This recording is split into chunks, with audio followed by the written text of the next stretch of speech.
नमस्कार, मैं काजल मिश्रा। स्वागत है आपका एनएल लाइव। नजर डालते हैं हरियाणा की मुख्य खबरों पर। विधानसभा चुनाव के प्रत्याशियों का ईवीएम में बंद हो चुका है भविष्य। कल यानी 8 अक्टूबर को मतगणना का है दिन। 53 स्ट्रांग रूमों में रखी गई है ईवीएम मशीन। ईवीएम की सुरक्षा के लिए 3 लेयर की गई है व्यवस्था। हरियाणा पुलिस की तरफ से सुरक्षा के किए गए कड़े प्रबंध। सुरक्षा को ध्यान में रखते हुए स्ट्रांग रूम पर सीसीटीवी कैमरे से रखी जा रही है नजर। रेवाड़ी जिले के तीनों विधानसभा सीटों के लिए 8 अक्टूबर को होगी मतगणना। इससे पहले आज यानी सोमवार को दोनों जगहों पर मतगणना के लिए की गई रिहर्सल। मतगणना के दिन जैन स्कूल और गर्ल्स कॉलेज में रहेगी 3 लेयर सुरक्षा। सुरक्षा के लिए दोनों जगहों पर 600 पुलिसकर्मी रहेंगे तैनात।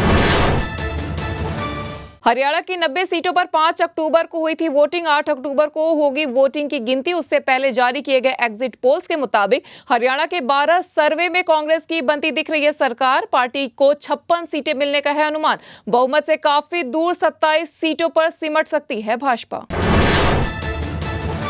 हरियाणा की 90 विधानसभा सीटों पर वोटों की काउंटिंग से पहले कांग्रेस में बढ़ गई है हलचल। लगभग सभी एग्जिट पोल्स में कांग्रेस को दिखाया गया बहुमत, जिसके बाद अब यहां सीएम की कुर्सी को लेकर तेज हो गई है रस्साकसी। 2 बार मुख्यमंत्री रह चुके भूपेंद्र हुड्डा रविवार रात ही रोहतक से दिल्ली हो गए रवाना। तो वहीं सीएम की दूसरी बड़ी दावेदार कुमारी शैलजा वोटिंग के दिन ही पहुंच गई थी राजस्थान में सलासर धाम। इसी के साथ तीसरे दावेदार रणदीप सुरजेवाला ने एग्जिट पोल आने के बाद उत्तराखंड के केदारनाथ धाम में टेका है माथा।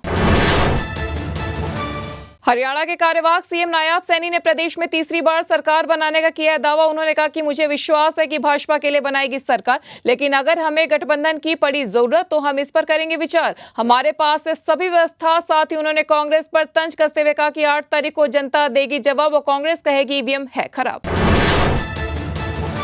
सीएम चेहरा चुनने को लेकर कांग्रेस सांसद दीपेंद्र हुड्डा ने दिया बयान कि जिस तरह से राहुल गांधी ने सच्चाई और ईमानदारी के साथ लड़े हैं लड़ाई, उससे पूरे देश में कांग्रेस के पक्ष में बना है माहौल। हरियाणा में जो कांग्रेस की बनेगी सरकार, उसका पूरे उत्तर भारत में जाएगा संदेश।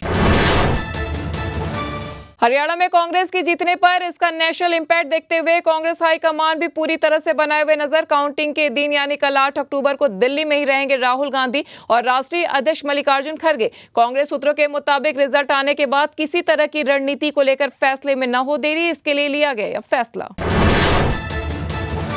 मंगलवार को आ जाएंगे हरियाणा विधानसभा के परिणाम। उसी बीच साफ हो जाएगा कि प्रदेश में किसकी बनने वाली है सरकार। फिलहाल एग्जिट पोल को देखें तो बीजेपी के लिए मुश्किल सा नजर आ रही है। वही वोटिंग के रुख और लोगों के रुझान को देखकर लग रहा है कि मुख्यमंत्री नायाब सिंह सैनी की कैबिनेट के 8 मंत्रियों का इस बार बुरी तरह फंसा हुआ है चुनाव। हरियाणा में वोटिंग के बाद कांग्रेस और बीजेपी हाईकमान ने प्रदेश के नेताओं से सभी 90 सीटों की तलब कर ली है रिपोर्ट। कांग्रेस हाईकमान ने पूछा है सीधे कि कितनी सीटें जीतकर सत्ता में आ रही है पार्टी। प्रदेश कांग्रेस की भेजी रिपोर्ट में है कहा गया कि उन्हें मिल रहा है पूर्ण बहुमत, जिससे सरकार बननी है तय। कांग्रेस ने उन 19 सीटों की भी भेजी है रिपोर्ट जो बीजेपी के साथ फंसी है कड़े मुकाबले में। जिन सीटों पर पार्टी सीधे जीत रही है चुनाव, उनकी अलग से भेजी गई है डिटेल। करनाल में इन दिनों धान खरीद को लेकर किसानों को भारी परेशानियों का करना पड़ रहा है सामना। सरकारी खरीद न होने के चलते किसानों को झेलनी पड़ रही है दोहरी मार, जिसके चलते आज किसानों ने इंद्री मंडी के गेट पर जड़ दिया है ताला।